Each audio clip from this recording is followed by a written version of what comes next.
that phrase, all men are created fallible, brings me to our African setting, most especially the religious space. We know we have like a gazillion churches all over Africa. Ghana, you find one company, it's like one company to 10 churches, and there is this God rising of pastors, prophets, that our people have. I think my mother is one big example of someone that's God raised their pastors. And to me, it do feel like this person is perfect, and then I get to see their flaws. Growing up, it was always a challenge for me. Like, this person you're worshiping this way, I can see their flaws. Why are you worshiping them this way? Giving them such a positioning. Exactly. It was just such a challenge for me, and I start to think to myself, is it that they are blind to the fact that these people are fallible, or they just feel like these people are not fallible? Well, I think it's not that it's not that they are blind to their fallibility, but because of the nature of Christendom in Africa, for example, we believe that the Holy Spirit is within them. They have God on their side. And because of the nature of how we were brought up, how a majority of us were brought up, we tend to not question a lot of things. We don't want to question them. With the fear that we don't want to be smitten by God. Yes. But sometimes it's important to ask the needful questions, because truly, it's already in the Bible. They said that 1,001 prophets are going to come and say that they are the one. Rather than maybe putting this pastor in the God category. Take a look at the good book first. Read it, understand it, and analyze it first before you go ahead to believe what you want to believe. And even if you believe, do not believe in the man, believe in the word. Those are the. Do not believe in the man, believe in the word. Wow. I'm taking notes. Do not believe in the man, truly, because men are all fallible. We all have flaws, men and women. It's not just men. There are also female pastors out there who are full of flaws. So many people are taking the words of a lot of people out of context, or taking it to heart, you understand, and looking at it as God's word when it's not. We clearly need to revise the way we believe things. Even the whole Christian religion itself, some parts of it are true, some parts of it are correct, but I believe that Christianity originated out of the life of Christ.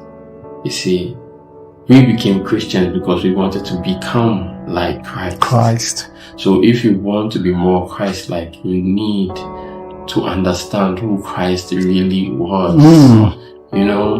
You don't just hop on any bandwagon and then boom. Yeah. It's not that. Yeah. I totally agree with you. I believe that one would recognize that all men are fallible, we are able to show respect without worshipping. Yeah. On that same stroke, I also recognize that in most cases, there are people that are not trying to like put themselves in that pedestal, but the followers put them on that place, you know. It's like, oh, you are magnificent, you are awesome. Yeah. And they tend to want to live up to that standard. Exactly. And find themselves falling into the trap of leading a fake life. Exactly. Yeah. I totally see that happening in our society a lot. You know, there are a lot of people who are trying to be who they not really are, you know. Sometimes it's even by accident. They don't intend to become Deceitful. some sort of deceitful in the first place, or even be the standard. Yeah. You know, but out of circumstance, or maybe one or two TV ads, you know, now I find myself in the public light. I need to lead a specific life. You know, it's not necessarily even it just falls on them, you know. Like a mantle. Exactly. Now, all of a sudden you're famous and you have to like live this way. Now you can't do this, you can't do that.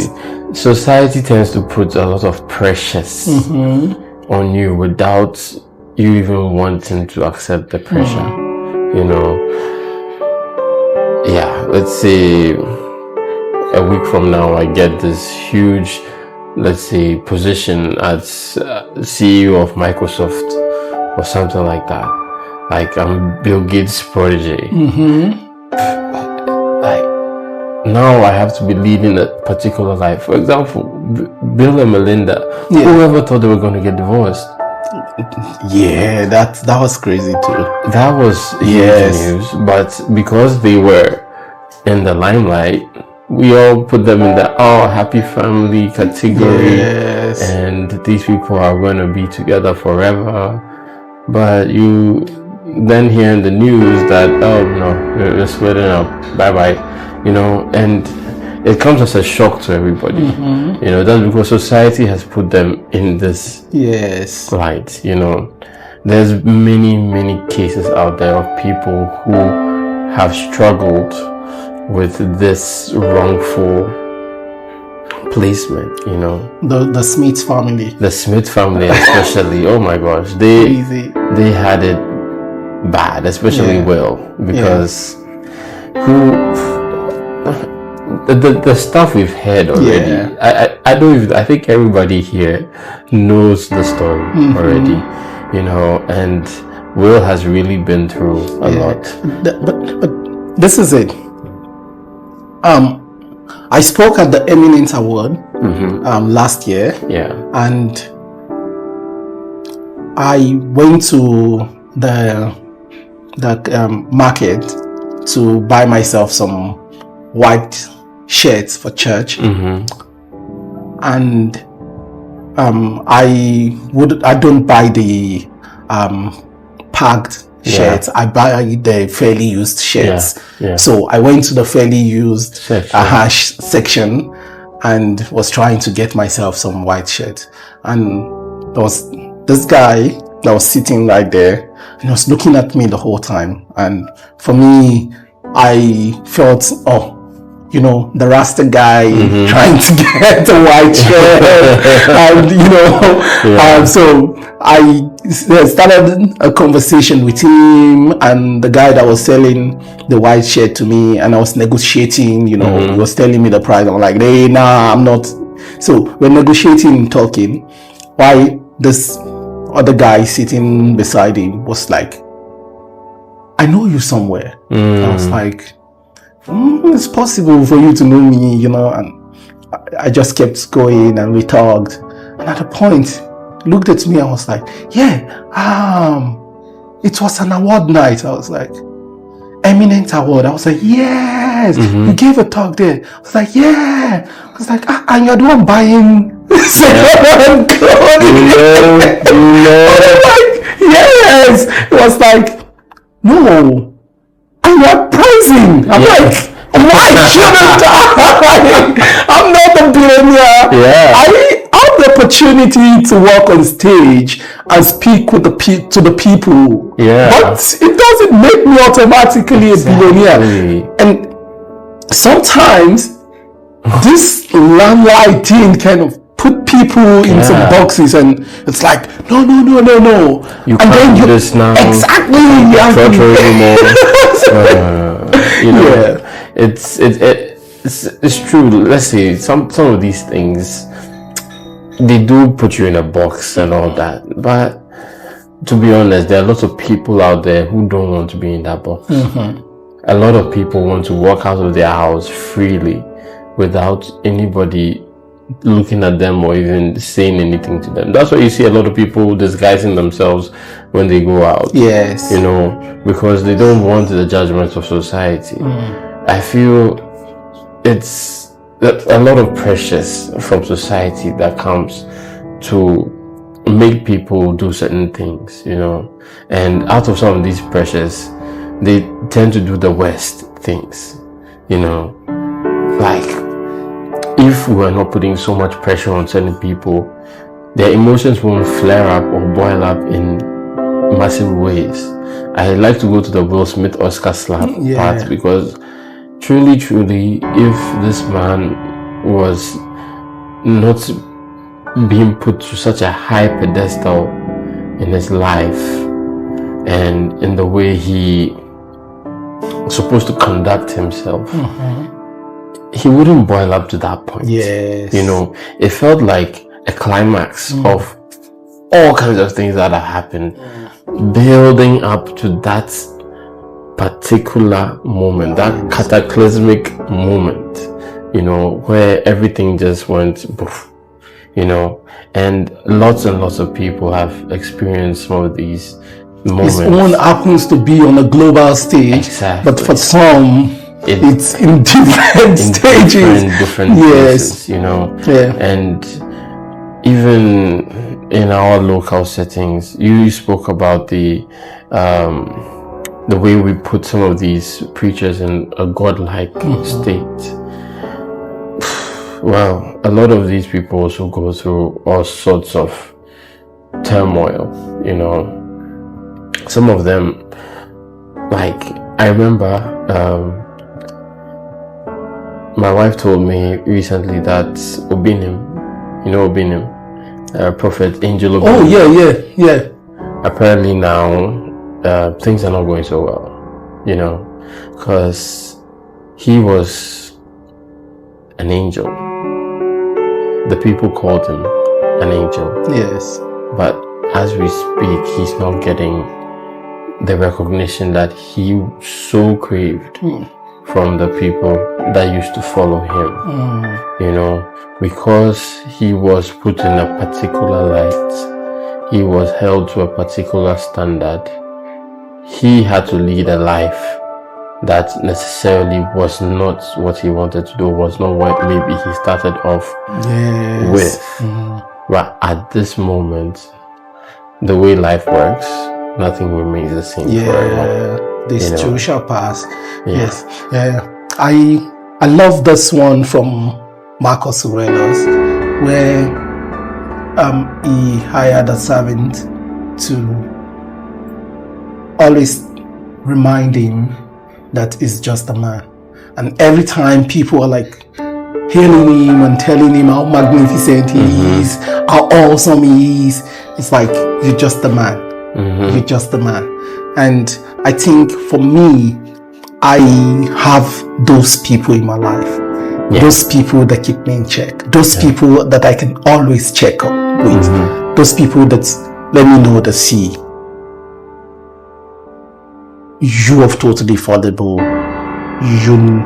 you need to bridle your passion in these places. You know, those people that just keep me in check. Those people that I know that they would always tell me the truth to my face. Yeah. And I feel like we should all have those people. Yeah, most definitely. You know, it helps you it gives you like the checks. You know, in this life, you always need a check. Someone to just check and make sure that, okay, you might be going a bit too far. Check yourself a little bit, you know, or maybe you're not doing as much. Check yourself a little bit and let's see how we can make things work better, you know. So the check part is very important because you need to be reminded that you're not God. Yeah. You're not. And you need vulnerability. Exactly. Feel free to express your emotions as much as possible. You know, if you're not able to express yourself and to talk about your deepest, darkest feelings to anybody, you will be hurting internally. Yeah. You know, you would feel trapped even within yourself. And it happens to anyone. Musicians, actors, anyone in the public light, even those that are not in the public light. Like, it's the moment you get caught in that space where you have to bottle things up. You always need that person or that check that you just, you know, you either go to or they come to you. Yes. Check in to see if everything is okay, you know, and it helps to keep you grounded, you know, not to think that you're above something. Yes. But the truth is, there's one place where it's meant like everybody's going there, and that is 6 feet under. That's true. You understand? The moment you understand that is the one place that is guaranteed for everybody. Yes. You're not just too big for that. You're not. You're really not, because you might think that, oh, I have this, I have that. Yes. But the truth is that when you're going down there, you're not taking anything with you. No. Anything. You're leaving everything here for the children. So,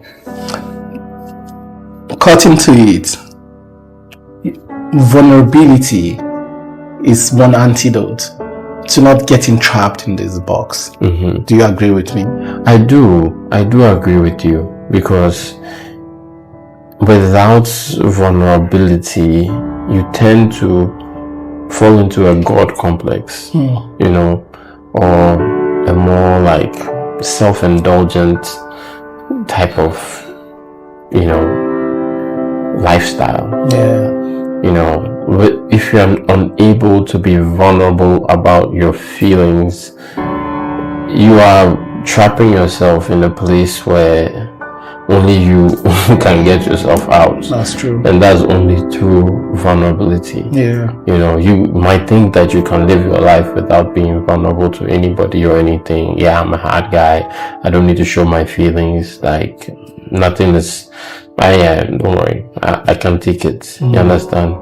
Yes, you can take it, but the truth is, how much can you take? Yeah, I love this quote, that you can't heal the pain you refuse to feel. Yeah, exactly. You know, because eventually it's going to affect you some way, somehow. If not character-wise, it's going to affect the way you relate to other people. Yeah. You know, some people say, like, oh, why are you so toxic or something like that? You know, you have toxic traits. Toxic traits don't just pop out of anywhere. No. They come because you refuse to be vulnerable. Yeah. You just refuse to take whatever that you have within, like with you, and just roll with it, you know? Like, I don't need anybody. I don't need this. I don't need that. So with toxicity, you tend to be unpleasant to a lot of people. And they say attitude is despair. So with every character, with all of those toxic traits and all that, those attitudes of the people, there's a whole story behind it. Yeah. And sometimes it's just avoiding to feel those pain. And if you don't allow yourself to feel those pain, then you can never heal. Yeah, for sure. And then it starts to pop up in different aspects of your life. Yeah. And you know how they say hurt people. Yes, hurt people. Yeah. You know, and it continues a cycle of hurt and hurt. Yeah, passing traumas down and all that. Yeah. It's hurt people. Yeah. You can't go. Yeah, that's what happens. You know, and until you're able to embrace the vulnerable side of you, be able to sit down, completely break down, you're not going to be able to rebuild yourself. But how can you break down when they say men cannot cry? You see, I feel like that's the undue pressure we've given ourselves in our society. I push for vulnerability across board. You know, you should be able to cry. Yeah. If you don't cry, you're not human. You know, something should be able to, especially life is not sweet. No, it's nice, yes, but the work you need to put in to get what you need is not nice.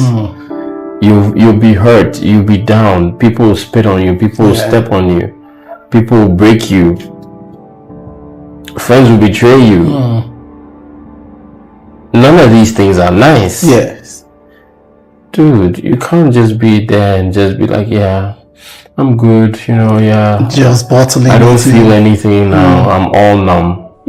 Trust me, numbness is not a nice feeling. You know, you can be numb and be rolling through this world and not feel anything.